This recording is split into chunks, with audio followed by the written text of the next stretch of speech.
Why does it have to be quick? Why does it have to be easy? Why do you think life is all quick and easy? Why can't it be hard and difficult? Why can't you suffer?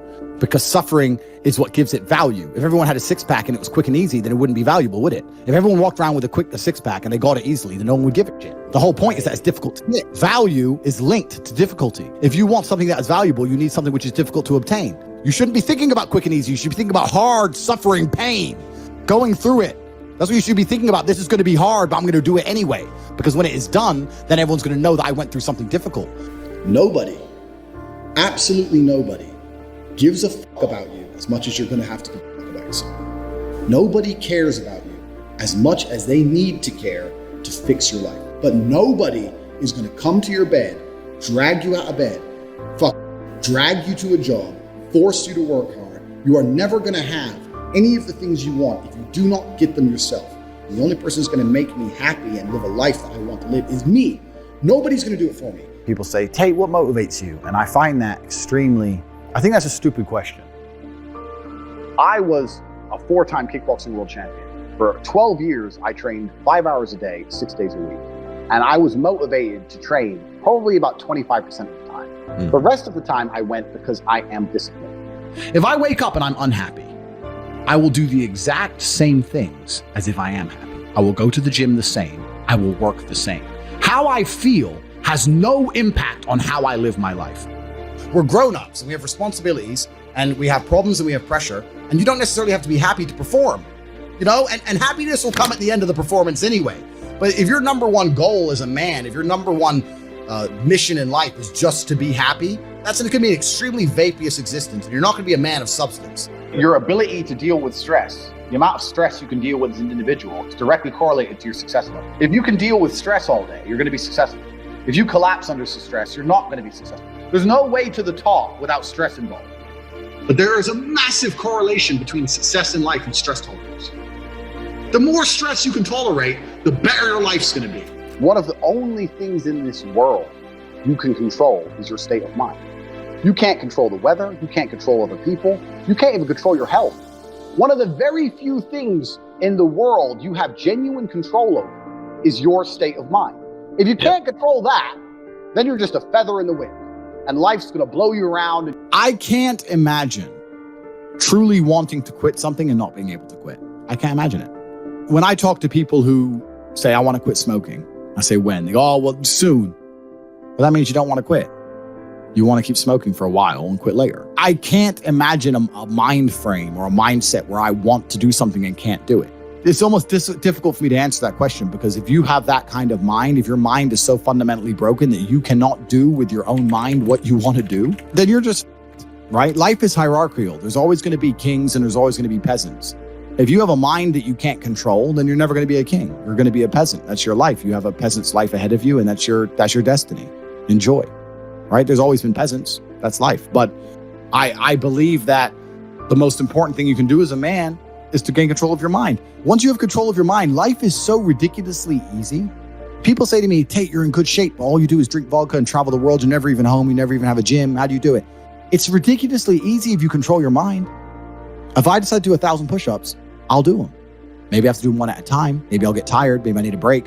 I'm going to do 1,000 because I said I'm going to do 1,000. Everyone knows what they're supposed to do. You either control your mind or you don't. And all of these things stem from the same problem. It's something you can do. It's something that is learned. It's something that is taught. Depression is the ultimate motivation. If you're unhappy with your life and you're depressed, I don't expect you to be popping pills and sitting laying in bed. I expect you to give me a huge list of everything you're achieving per day. Depression's a fantastic motivation, but people are told the opposite. No, a lot of people's problems are all in their mind. And I'm not saying that mental conditions aren't real, because absolutely some are. But I try and explain to people, look, the only thing on the planet you have genuine control over is your state of mind. You can't control the weather. You can't control anything. The only thing you can affect in genuine real time is how you feel in your head.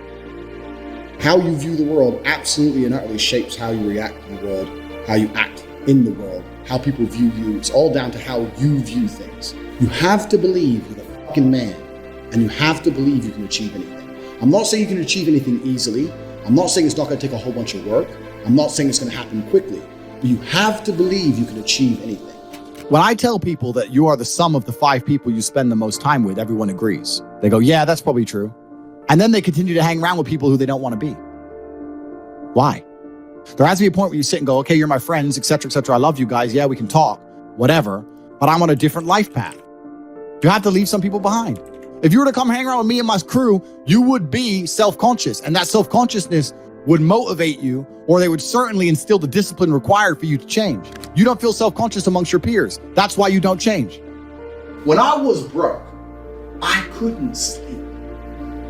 And I say that, people laugh. I'm not joking. When I wanted money, like fucking I needed air. People say to me, I want to be rich. And I say, okay, well, I want to be able to ice skate, but I don't want to be able to ice skate enough to go learn how to ice skate because I can't be bothered. I mean, surely if I could click my fingers and be a figure skater, I'd click my fingers. Who wouldn't? But I don't want to actually go train because I don't want it enough. And this is the exact point with money. Everyone wants money put on their lap. If you truly wanted money, you wouldn't be able to sleep until you fucking had it. And this is the point. Because when I had nothing, I couldn't be distracted. You couldn't distract me from what I wanted. Life when you're young is a completely different experience to life when you're old. When you're older, your life quality seriously decreases, massively. So you have about 10 to 15, maybe 20 years to find a way to get rich and enjoy being rich. And you gotta put it all together and you gotta do it quick. You have to start saying, I want to take money. Because that's how you have to think. You don't make it, you take it. So you have to start talking that way. You got to take money. Is that money isn't real. Money is like water. Money never stays still. If you can find and identify a place where money is moving, if you can find a place where money is moving and stand in the way, then the money is vulnerable. Problem is with the people out here, everyone has a dream, but not many people have a plan. A good plan today is better than a perfect plan tomorrow. You got to do something. You got to do something fast. Yeah. You're just sitting around talking about it and hoping for things to get better. I don't think living in a dream is going to help you in any way. I think you need to be sitting here panicking at the fact that you don't have enough money. You need to be concerned and worried and sad, and you need to do something about it